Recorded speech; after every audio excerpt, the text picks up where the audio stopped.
Assalamualaikum warahmatullahi wabarakatuh.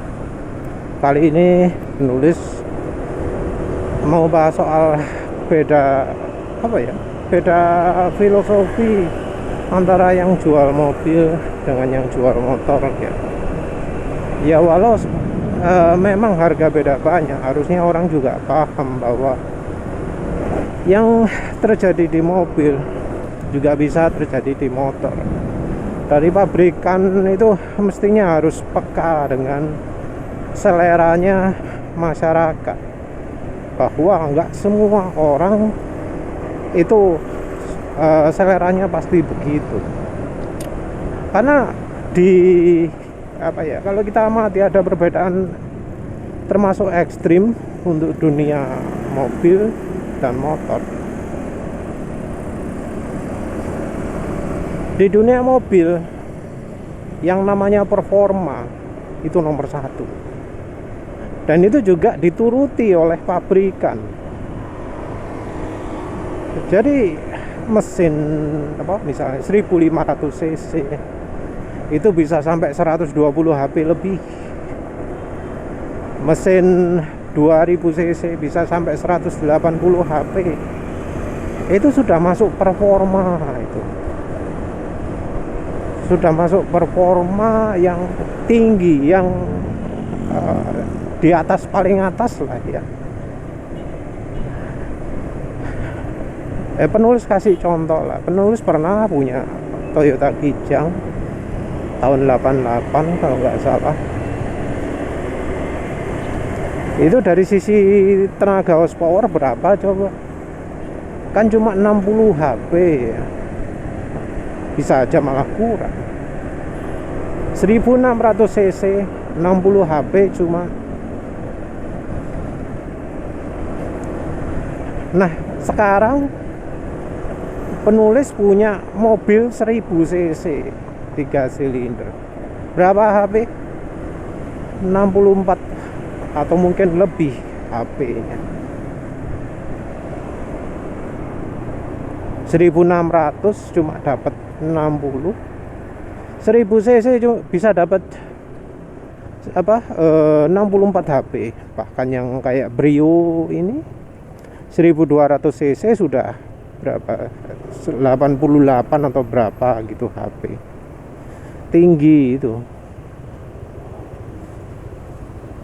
Sebagai konsekuensi kendaraannya detail, tenaganya luar biasa seperti itu, ya konsumsi bahan bakar juga nggak bisa tinggi-tinggi amat.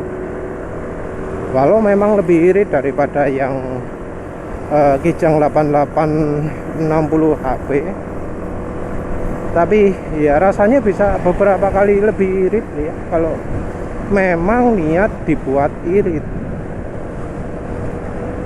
Karena jelas lah ya, posisi yang sekarang aja jelas bahwa kendaraannya memang nggak disetel irit. Jadi penulis pasangi silek ya di mobil penulis, itu kerasa sekali bahwa wah, tenaga bawah rupanya jauh dikurangi. Hanya dengan pasang pipa di saluran udara masuk, bukan pipa tapi kumparan. Hanya dengan pasang kumparan di saluran udara masuk, tenaga bawah itu wah meningkatnya luar biasa. Jauh peningkatannya. Tarikan bawah mantap, untuk nanjak enak. Mau pakai gigi 4 RPM rendah juga enak. Betul-betul besar peningkatannya. Konsumsi bahan bakar juga ya peningkatannya juga cukup tajam ya. Kalau dihitung-hitung ya mungkin bisa ada 4 km per liter, dari 1:15 ke 1:19, dan ini berkendara seenaknya ya. Dari 1:15 jadi 1:19 ke 4 piro ya. Anggap aja 15% lebih lah. itu sudah sangat lumayan itu. Nah, sementara itu ya di dunia motor itu kendaraan kok lebih ke irit ya. Untuk kendaraan sekarang ini di Indonesia orang nganggap yang kelas tertinggi itu adalah kelas 150 cc atau tepatnya 155 dan 160 ya. Tapi di kelas ini pun ya, di kelas ya harusnya ngejar performa, pabrikan itu masih ngejar irit. Jadi konsumsi bahan bakar pun ya didemokan piro 50-an gitu ya kalau nggak salah secara ECE nya ya. Dan realnya orang bisa dapat 50 sekian kilometer per liter, itu baik di PCX, NMAX New, Aerox, Lexi, Stylo, Vario 160. Padahal angka itu adalah angka yang sama kalau untuk kelas 110 cc. Sementara itu coba di mobil dah, dari kelas 1000 cc nya dengan kelas piro wes, anggap aja 1500 cc. Apa ada 1500 cc yang dibuat maksa kayak 1000 cc iritnya? Rasanya jarang ya. Kalau kita ngomong real lah ya, bukan apa jenenge saat kendaraan baru dites sama reviewer gitu. Kalau itu sudah pada jago-jago semua reviewer untuk bikin konsumsi bahan bakar irit. Tapi relatifnya ya, kalau kendaraan umur udah setahun 2 tahun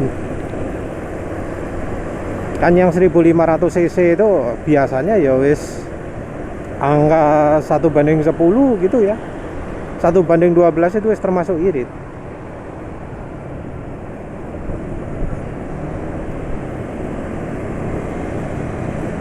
Jadi masih ada kesenjangan yang cukup besar antara yang cc besar dengan cc kecil kalau untuk mobil.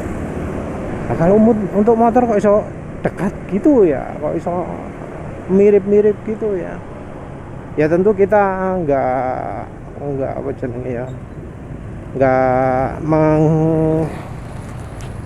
nggak mengikutkan juga yang kalau pakai Pertalite ya, karena kendaraan di Indonesia itu di setel iritnya hanya kalau pakai Pertamax Turbo atau Pertamax, maksud penulis motor ya. Kalau mobil ya aneh juga ya. Jadi gitu ya, di motor yang cc gede sekalipun masih ngejar irit. Kalau di mobil cc kecil sekalipun ngejar performa, ngejar akselerasi. Soalnya top speed terkendala peraturan ya. Jadi top speed lebih ke perundang-undangan.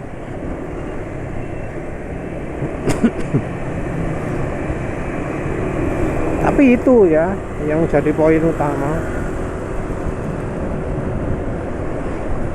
Mungkin memang kalau yang di sepeda motor lagi ada usaha untuk makso gitu ya, kelas 150 cc tenaganya sampai 19 HP gitu ya, di mentok-mentokan gitu.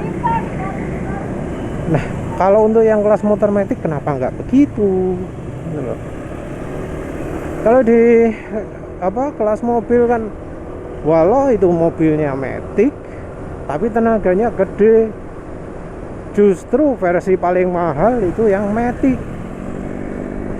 Mobil matic itu malah yang paling mahal, di setel tenaganya paling gede, di setel performanya paling luar biasa. Sementara itu di dunia motor cuma yang manual aja yang seperti itu. Yang matic embuh kenapa di model setel irit.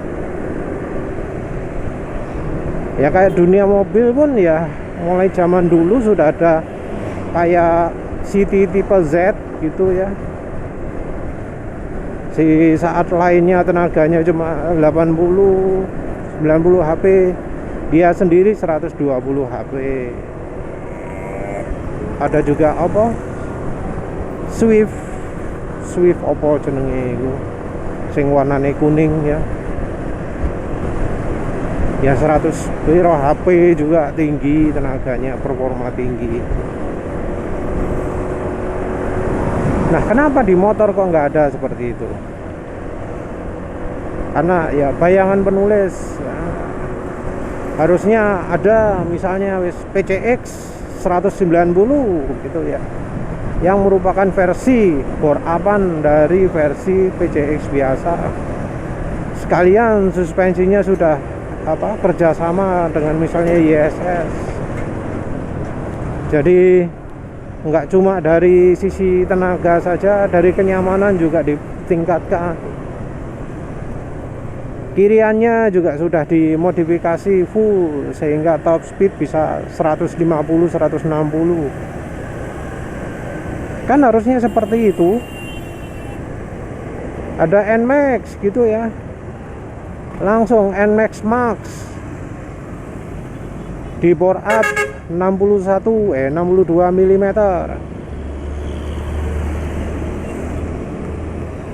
Sudah sama injektor komplit lengkap, sama noken as juga untuk performa tinggi. Kalau dipakai berkendara merunduk bisa 160. Kenapa kok nggak ada seperti itu? Kenapa kok bahkan untuk kelas NMAX Aerox yang ngejarnya itu performa, itu kok disetel irit dia? Kenapa kok nggak disetel boros, nggak disetel performa gitu ya, yang maksimal? Padahal bensin sudah nuntut yang paling tinggi, sudah Pertamax turbo mintanya. Tapi dari sisi performa saya ngejar irit.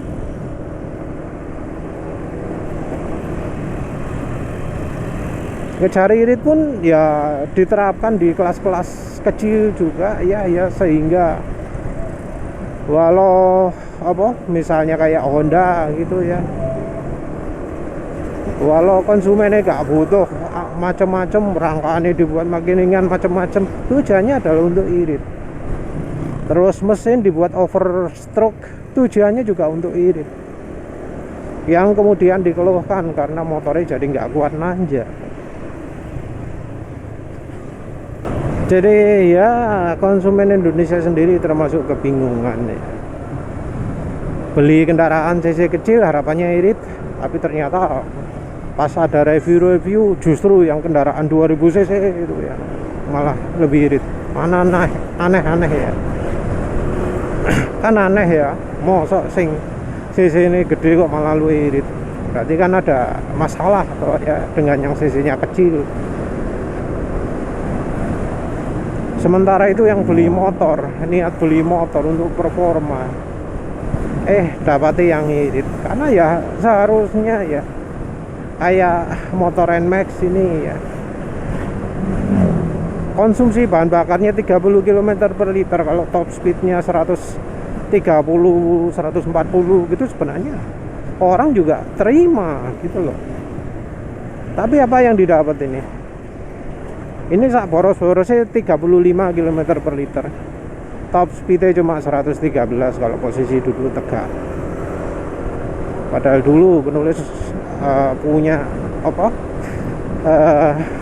Crystal Tune konsumsi bahan bakar aja sekitar 30 km per liter, top speednya 135 posisi duduk tegak. Apa terjadi penurunan? Ya enggak juga ya enggak juga. Bukan karena penurunan, tapi karena ya wis kebijakannya seperti itu ya. Dari pabriknya ngejar irit, untuk mobil ngejar boros. Kalau nggak gitu ya kenapa kok saluran udaranya kok dibuat ngejar RPM tinggi. Kalau memang itu city car, ya, kenapa kok tuningnya dituning kecepatan 160? Kok enggak misalnya kecepatan 80, 60? Penulis saja berpikir bahwa yang sekarang ini pakai 3 cm lubang udaranya untuk Ayla itu masih bisa dikecilkan, misalnya 2,5 jadi 2,5 cm, aslinya 4 cm. Pakai 3 cm pun kecepatan 100-120 wenteng banget.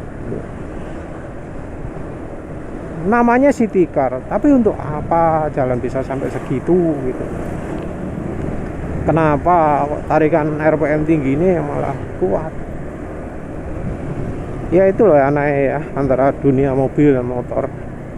Yang dunia mobil cc kecil pun saya termasuk boros, karena penulis yakin bisa diiritkan, karena penulis sudah eksperimen dan bisa membuktikan bahwa memang bisa lebih irit hanya dengan merubah tuning saluran udara saja. Sementara yang motor ini 113 km per jam, motor 150 cc, posisi duduk tegak, itu pelan ya menurut penulis, kurang banter. Ya wes lah, itu saja. Terima kasih sudah menonton. Assalamualaikum warahmatullahi wabarakatuh.